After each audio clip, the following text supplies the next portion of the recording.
Hey, it's nice to see you. Thanks for stopping by my channel. Hey, let's jump into it.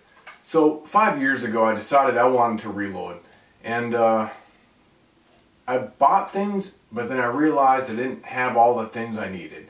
And so what I wanted to do today was make a video of what I believe are truly the necessities, and then actually cover some of the niceties that made my life a little bit better as I progressed through my evolution of reloading. But regardless, even though you're going to watch lots of YouTube videos on reloading, you need to buy a manual. And the manuals have specific instructions on basics of reloading that you can always reference whether or not you're on a computer. And they have things specific to bullet manufacturers. So if I like nozzler bullets, it has load data specific to nozzler bullets. I have a Hornady loading manual that's specific to Hornady bullets, etc. It's probably the #1 tool that you need to have. In fact, you need it. I don't even say you need to have it, like you need to have it. The other important tool that you have to have is a pair of calipers. These calipers are going to keep you from blowing your freaking fingers and face off. Reloading is a science, it's not a guesswork. And those manuals have specific recipes about how long the overall bullet length, cartridge length, right, needs to be, etc. You need to measure things, you need to pay attention, and a good set of calipers, whether they're digital or analog, it's your preference, is going to help keep you safe. So this is probably the most powerful tool in your arsenal outside of your load manual. You're going to need a press. If you're just starting out and you're eyeballing something like a progressive, don't do that. Start with a single stage. A, they're a lot cheaper. B, they're going to allow you to learn the individual steps that go along as you reload ammunition, whether it's decapping and resizing, so basically removing the primer out of a spent cartridge and resizing it back to specs, whether on pistol if you're bellying a case, whether you're actually loading the ammunition back into the case itself. You need to have a solid fundamental knowledge of what's going on, and I really recommend that you start out with a progressive. Not a progressive, Jesus, with a single stage, excuse me. And then to go along with your press, you're going to need dies. And it's going to depend on what type of die you get, whether you're reloading rifle or if you're reloading pistol. Rifle generally comes with 2 different dies, one for decapping, right, taking the primer out of the spent cartridge and actually resizing, and then to actually set the bullet. And they're just usually a standard type of material. When you look over here and you look at a set for pistol, there's 3 of them. One of them is to decap and resize, one of them is to actually bell or flare the case so you can seat the bullet, and the other one's to actually seat the bullet. And then along with your sets of dies, you're going to have corresponding shell holders, and that's what you're going to use to actually hold the case in the press as you're operating it. As well as, if you choose to use a primer seat device like this, you're going to need extra shell holders for this. So generally when I buy shell holders, I buy 2 or 3 just because I lose them or misplace them, or I have them in multiple sets at a time.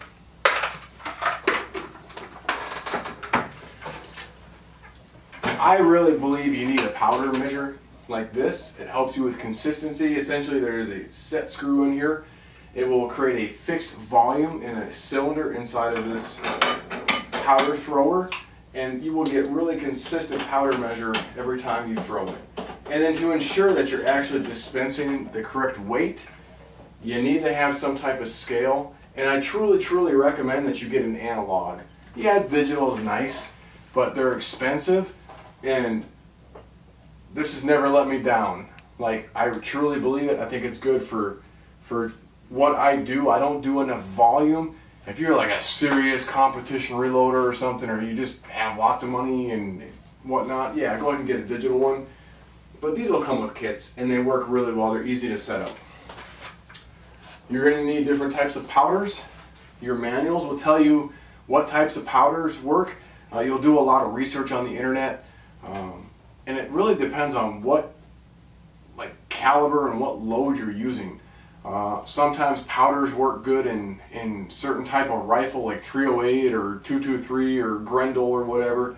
And then you'll have certain types of powders that work well for different cartridges, 9mm or 40, and it's just a matter of personal preference as you try different things or you read different recipes. You know, it's easy to get stuck on one type of powder, but you know, you'll play around. So, but you need to have different types because they burn at different rates, and you just can't arbitrarily throw one type of powder into one type of cartridge because you could actually blow yourself up. The books tell you. There's pretty reputable information on the internet, but the books are really good. You will need to buy brass or just go to a range and pick it up. You probably want to start with some brand new brass because it'll be to spec, it'll be clean, you won't have to do anything with it. You're going to need primers. There's two different types out there in basic terms. There's small pistol and large pistol, and there's small rifle and large rifle. And you're going to need to reference your load manual on what types you need. And even then, sometimes there's Magnum. And it's, you know, I've read out there like, oh, it burns hotter. Really, what I believe is it has to do with the cup thickness. So the bottom of the primer, where the pin strikes it, it's going to be thicker on a Magnum to withstand the actual forces. And then especially for semi-automatics, it will keep your firing pin from accidentally triggering and shooting when you're loading your bolt forward. But whatever your manual references in the beginning, just pair your primers to that. Once you're smart enough, I mean, honestly, I like CCI better than any other brand out there, so I try to stick with CCI. But and then once again, you know, as a matter of preference and what you're doing, if you're plinking, if you're hunting, you're going to need to buy bullets. These are Hornady for my 6.5 Grendel. I have cheaper ones for plinking. I mean, I buy, you know, in bulk, right, for my AR-15, my 223. I buy it in bulk for my 40 cal and my 9. You can get what you want. That's the best part of it when you're reloading. So, and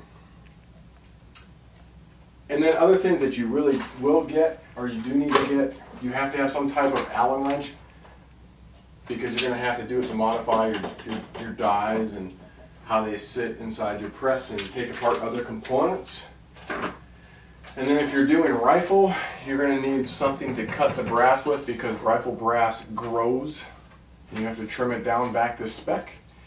And then you need a device to actually chamfer and deburr. So the very tips of it, you have to be able to get rid of the burrs and actually smooth it down so that the bullets will seat nicely.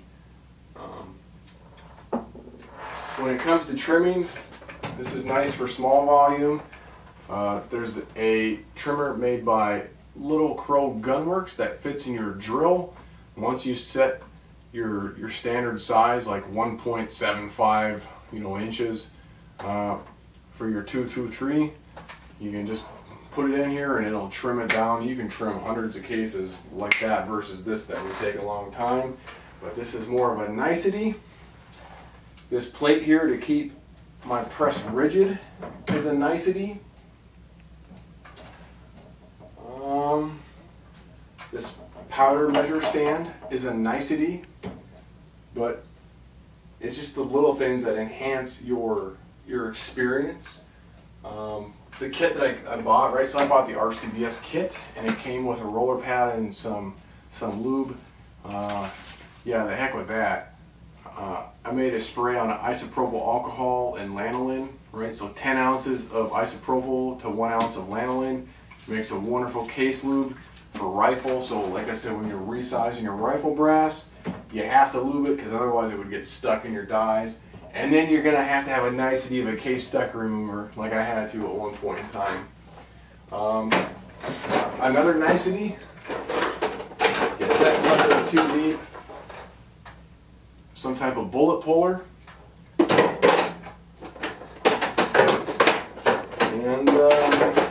yeah, I think that's kind of it, right? Oh, I'm sorry. So the other part too, you're going to need some type of case cleaner, whether it's an ultrasonic cleaner or a tumbler. Those are things that will just make your brass shiny and get rid of all the extra gunk on it, which is important more on the interior than the exterior. You want your brass and your bullets to be as clean as possible to function your gun or rifle properly. But if you were to cake up the interior of your cases, you would actually change the volume that is meant by manufacturer spec and then start causing issues. But in a nutshell, there's a bunch of little things that you have to purchase. I'm going to tell you straight up, you're going to spend upwards of $600 minimally just to get into reloading. So don't think you're going to do it to save money unless you're like a super eBay person, you fall upon some type of garage sale. It's stupid expensive to get into. You'll get your money back when it comes to rifle. You know, if I'm making, this isn't .308, but if I was making a .308 round, you know, I can make it for 70 cents versus $1.50 for like a hunt round. My Grendel, I don't know what I make this for. 50 cents, I don't know, I'd have to do the math. You're not saving tons of money with a pistol, but you can make it how you want and actually improve the accuracy.